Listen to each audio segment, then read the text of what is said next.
Hi all, welcome to Super Notes. എല്ലാവർക്കും super നോട്ട്സിന്റെ daily current affairs സീരീസിലേക്ക് സ്വാഗതം. നമ്മൾ എപ്പോഴത്തെയും പോലെ തന്നെ കുറച്ചധികം കറണ്ട് അഫയേഴ്സുമായിട്ടാണ് ഇന്നും എത്തിയിരിക്കുന്നത്. അപ്പൊ നമുക്ക് കറണ്ട് അഫയേഴ്സിന്റെ ഇമ്പോർട്ടൻസ് മനസ്സിലാക്കിക്കൊണ്ട് തന്നെ നമുക്ക് കറണ്ട് അഫയേഴ്സ് ക്ലാസ്സിലേക്ക് പോകാം അല്ലെ. നമ്മളെ കേട്ടുകൊണ്ടിരിക്കുന്നവരെ ഡെയിലി നമ്മുടെ കറണ്ട് അഫയേഴ്സ് സീരീസ് ഫോളോ ചെയ്ത് വരുന്നുണ്ടെന്ന് വിശ്വസിക്കുന്നു. ഫോളോ ചെയ്ത് വരുന്നവരുണ്ട്. അപ്പോൾ എല്ലാവർക്കും എന്താണ് യൂസ്ഫുൾ ആയിട്ടുള്ള രീതിയിൽ നമ്മുടെ ഡിഗ്രി ലെവൽ എക്സാമുകൾക്കായാലും കോമ്പറ്റേറ്റീവ് എക്സാമുകൾക്കായാലും ഒരു വെയിറ്റേജ് മാർക്ക് കറണ്ട് അഫയേഴ്സിനുണ്ട്. ഈ മാർക്ക് നമ്മൾ നേടുമെന്ന ലക്ഷ്യത്തോടു കൂടിയാണ് നമ്മുടെ ഈ ഡെയിലി കറണ്ട് അഫയേഴ്സ് സീരീസ് നമ്മൾ മുന്നോട്ട് കൊണ്ടുപോകുന്നത്. അപ്പൊ നമുക്ക് ഇന്നത്തെ കറണ്ട് അഫയേഴ്സിലേക്ക് പോകാം അല്ലെ. ഡെയിലി കറണ്ട് അഫയേഴ്സ് സീരീസിൽ നമ്മൾ ആദ്യം ഡിസ്കസ് ചെയ്യുന്നത് നോക്കിക്കേടാ 2025 ലോക നാടക ദിനത്തിന്റെ മാർച്ച് 27 പ്രമേയം എന്താണെന്നാണ്. 2025 ലോക നാടക ദിനത്തിന്റെ പ്രമേയം. ലോക നാടക ദിനത്തിന്റെ പ്രമേയം എന്താണ്? Theatre and a culture of peace എന്ന് പറയുന്നതാണ്. Theatre and a culture of peace എന്ന് പറയുന്നതാണ് 2025 ലോക നാടക ദിനത്തിന്റെ പ്രമേയം എന്ന് പറയുന്നത്. ലോക നാടക ദിനത്തിന്റെ 2025 പ്രമേയം എന്താണ്?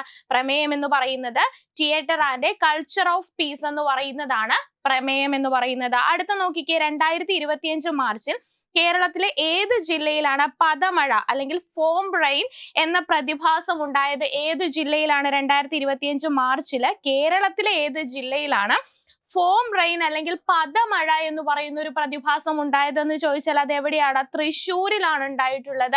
തൃശ്ശൂരിലാണ് ഫോം റെയിൻ അല്ലെങ്കിൽ പദമഴ എന്ന് പറയുന്ന ഒരു പ്രതിഭാസം 2025 ഉണ്ടായിട്ടുള്ളതെന്ന് ഓർത്തു വെച്ചേക്കുക. ഇമ്പോർട്ടന്റ് ആണ് കേട്ടോ. അതുപോലെ തന്നെ 2025 മാർച്ചിൽ സിക്കിമിൽ നിന്നും സോളമൻ ദ്വീപിലേക്ക് കയറ്റുമതി ചെയ്ത GI ടാഗ് ലഭിച്ച മുളകിനം ഏതാണെന്നാണ് ചോദിച്ചിരിക്കുന്നത്. 2025 സിക്കിമിൽ നിന്ന് സോളമൻ ദ്വീപിലേക്ക്, എവിടെ നിന്നാണ്? സിക്കിമിൽ നിന്ന് സോളമൻ ദ്വീപിലേക്ക് കയറ്റുമതി ചെയ്ത GI ടാഗ് ലഭിച്ച മുളകിനമാണ് ചോദിച്ചിരിക്കുന്നത്. GI ടാഗ് ലഭിച്ചിട്ടുണ്ട് ഈ മുളകിനത്തിന്. എവിടെ നിന്നാണ്? സിക്കിമിൽ നിന്ന് സോളമൻ ദ്വീപിലേക്ക് കയറ്റുമതി ചെയ്തിട്ടുള്ളതാണ്.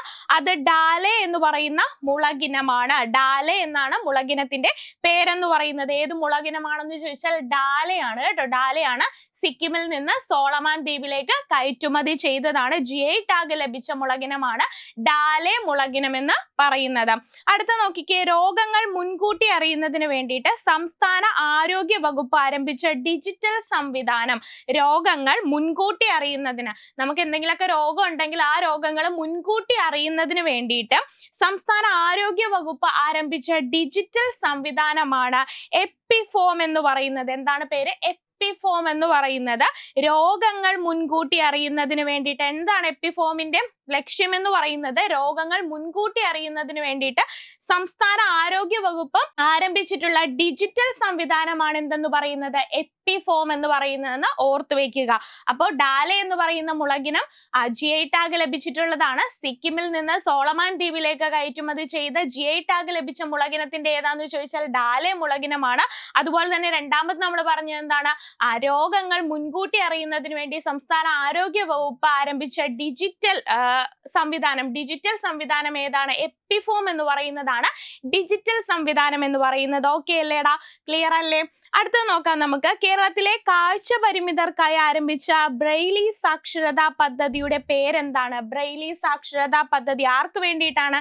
കേരളത്തിലെ കാഴ്ച പരിമിതർക്കായിട്ട് ആരംഭിച്ചതാണ് അല്ലെ. ബ്രെയിലി സാക്ഷരതാ പദ്ധതിയുടെ പേര് ദീപ്തി എന്ന് പറയുന്നതാണ്. എന്താണ്? ദീപ്തി എന്ന് പറയുന്നതാണ് കേരളത്തിലെ കാഴ്ച പരിമിതർക്കായിട്ട് ആരംഭിച്ച ബ്രെയിലി സാക്ഷരതാ പദ്ധതിയുടെ പേരെന്ന് പറയുന്നത്. ഓക്കെ അല്ലെ? 2025 മാർച്ച് 29 സംസ്ഥാന സാക്ഷരതാ മിഷനും കേരള ഫെഡറേഷൻ ഓഫ് ബ്ലെൻഡും ചേർന്ന് ആരംഭിച്ചിട്ടുള്ളതാണ് എന്തെന്ന് പറയുന്നത്?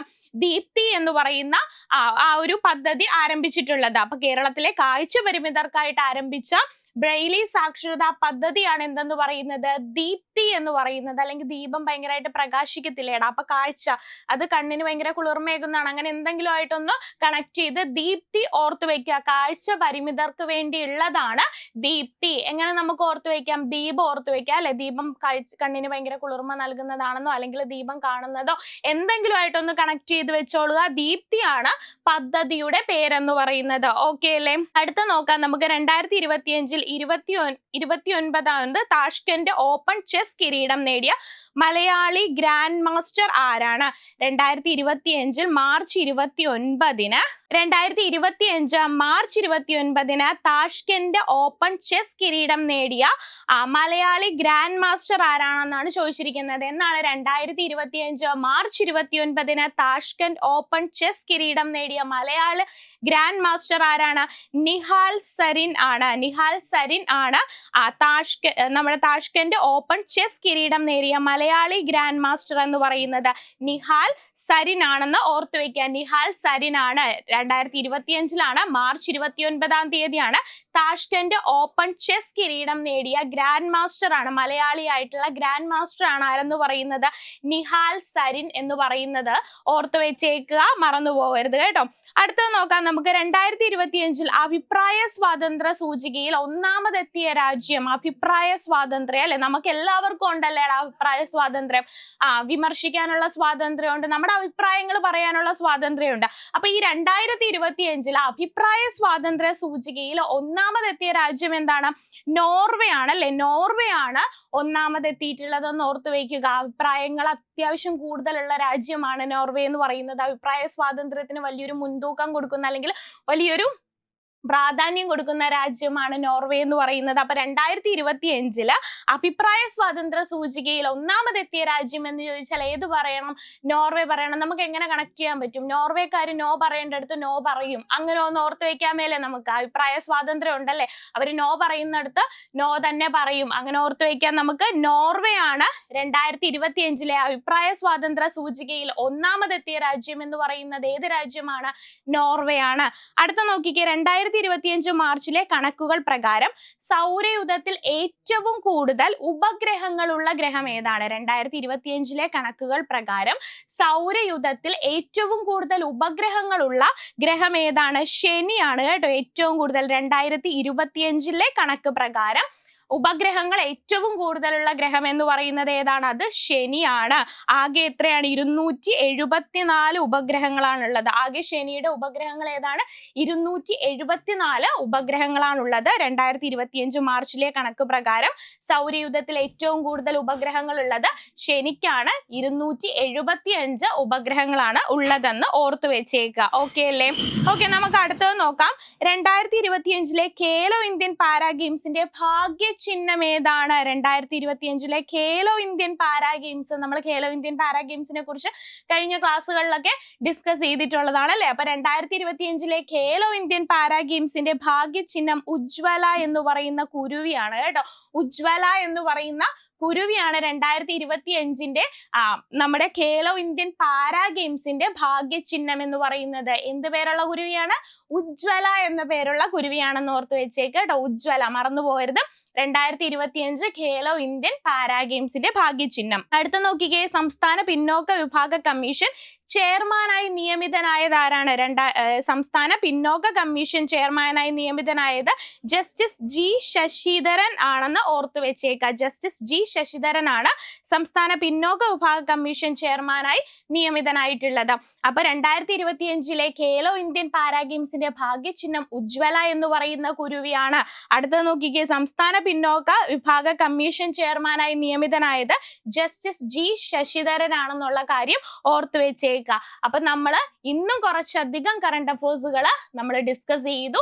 നല്ല രീതിക്ക് നിങ്ങൾക്ക് എന്താണിത് മനസ്സിലാക്കാൻ പറ്റുന്നുണ്ടെന്ന് വിശ്വസിക്കുന്നു. അതുപോലെ തന്നെ നമ്മൾ കുറച്ചധികം ഇന്നത്തേതായിട്ടുള്ള ഇമ്പോർട്ടൻ്റ് ആയിട്ടുള്ള കുറച്ചധികം കാര്യങ്ങളാണ് നമ്മൾ ഡിസ്കസ് ചെയ്തത്. കറണ്ട് അഫേഴ്സിന്റെ പോയിന്റ് ഓഫ് വ്യൂവിൽ നമുക്ക് എക്സാമിന് പ്രതീക്ഷിക്കാവുന്ന എല്ലാം വാരി വലിച്ച് നമ്മൾ പഠിക്കാൻ നിൽക്കണ്ട അല്ലെ. കറണ്ട് അഫേഴ്സ് എപ്പോഴും ഇമ്പോർട്ടൻ്റ് ആയിട്ടുള്ളത് ഫിൽട്ടർ ചെയ്ത് തന്നെ പഠിക്കാൻ ശ്രമിക്കണം. കാരണം ഒരുപാട് കാര്യങ്ങളുണ്ട്. അതിൻ്റെ അകത്തു നിന്ന് നമ്മുടെ എക്സാം പോയിന്റ് ഓഫ് വ്യൂവിൽ ഇമ്പോർട്ടൻ്റ് ആയിട്ടുള്ള കാര്യങ്ങളാണ് നമ്മൾ നിങ്ങൾക്ക് വേണ്ടി കൊണ്ടുവരുന്നത്.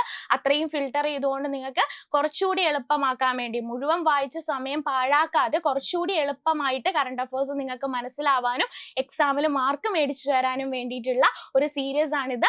ആ ഒരു ഉറപ്പ് ഞങ്ങൾക്ക് തരാൻ പറ്റും. കാരണം അത്രയും ഫിൽട്ടർ ചെയ്തുകൊണ്ട് അത്രയും ഇമ്പോർട്ടൻ്റ് ആയിട്ടുള്ള കാര്യങ്ങളാണ് നമ്മൾ നിങ്ങൾക്ക് വേണ്ടി കൊണ്ടുവരുന്നത്. അപ്പൊ ഡെയിലി ഫോളോ ചെയ്യുന്നവർ കൃത്യമായിട്ട് മനസ്സിലാക്കി പോവുക. അപ്പൊ നമുക്ക് അടുത്ത കറണ്ട് അഫേഴ്സ് ക്ലാസ്സിൽ കാണാം. Thank you all.